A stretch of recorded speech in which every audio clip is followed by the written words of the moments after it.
इयत्ता चौथीतील बालभारतीमधील पाठ 2 बोलणारी नदी. अध्ययन निष्पत्ती 4.1.1 आणि 1.2 इतरांकडून सांगितली जाणारी गोष्ट लक्षपूर्वक ऐकतात व त्यावर आपले मत व्यक्त करतात. ऐकलेले साहित्य, प्रकारातील विषय, घटना, चित्र, पान, शीर्षक याविषयी चर्चा करतात, गप्पा मारतात, प्रश्न विचारतात. ही आहे लीला. ही आहे इयत्ता चौथीत. पण भारी खोडकर. लोकांना त्रास द्यावा असे तिला नाही वाटायचे, पण तिला खोड्या काढायची भारी हौस. स्वतःच्या मनात येईल ते करायची तिला इच्छा असायची.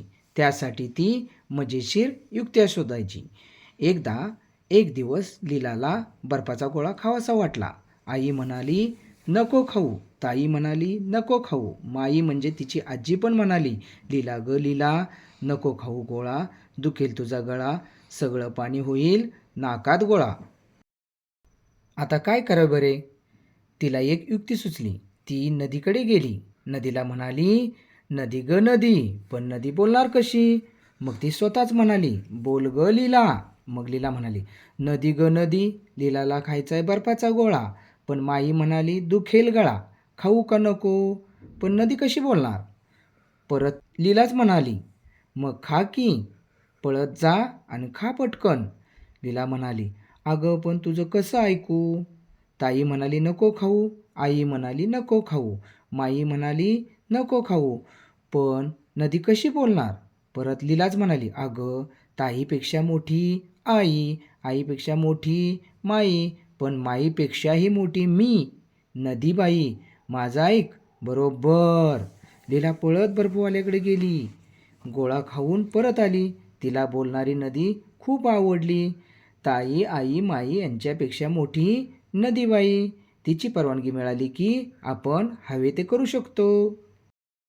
एक दिवस लीलाला आला कंटाळा. तिला वाटले बुडवावी शाळा. तिने ताईला विचारले. ताई म्हणाली नको बुडवू शाळा. आई म्हणाली नको बुडवू. माई म्हणाली लीला ग लीला, आला जरी कंटाळा, बुडवू नकोस शाळा, शिकून सवरून होशील सुखी माझ्या बाळा. लीला चिडली. कुणीच कशी शाळा बुडवू देत नाही. शाळेला जाते असे सांगून ती नदीकडे गेली.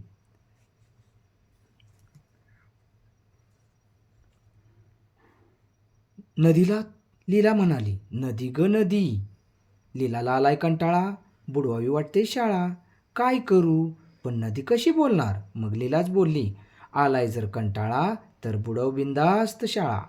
ताई, माई, आईपेक्षा मोठ्या नदीबाईने परवानगी दिली म्हटल्यावर लीला शाळेला गेली नाही. दिवसभर नदीकाठी वावरात खेळत राहिली. संध्याकाळी घरी आली. तिची ताई तिच्याच शाळेत 7वीत शिकत होती. लीलाने शाळा बुडवल्याचे तिला कळले. तिने आई आणि माईला पण सांगितले. त्या तिघींनी लीलाची बोलणारी नदी पण माहीत झाली. त्या तिघींनी लीलाला गंमत करायचे ठरवले.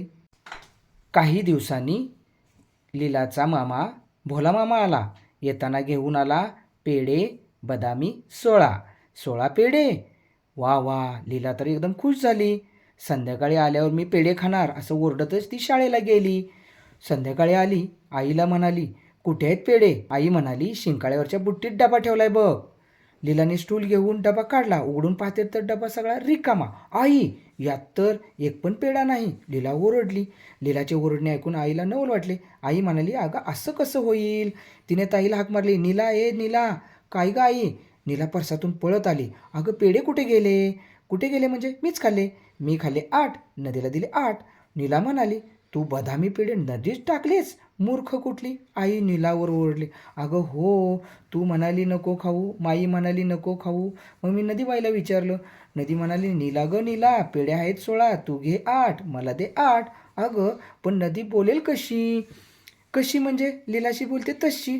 काय ग लीला, नदी तुझ्याशी बोलते? अगं माई, तीच तर लीलाला गोळा खायला सांगते, शाळा बुडवायला सांगते, नाही का ग लीला? लीला आता चिडली. तिची खोडी तिच्यावर उलटली. आता काय करावे बरे?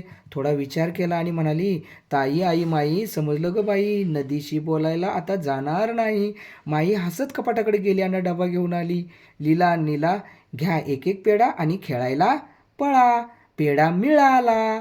असे म्हणत पेढा घेऊन लीला गोठ्याकडे पळाली. आता ही काय म्हशीला बोलायला लावणार की काय? माया हसून म्हणाली.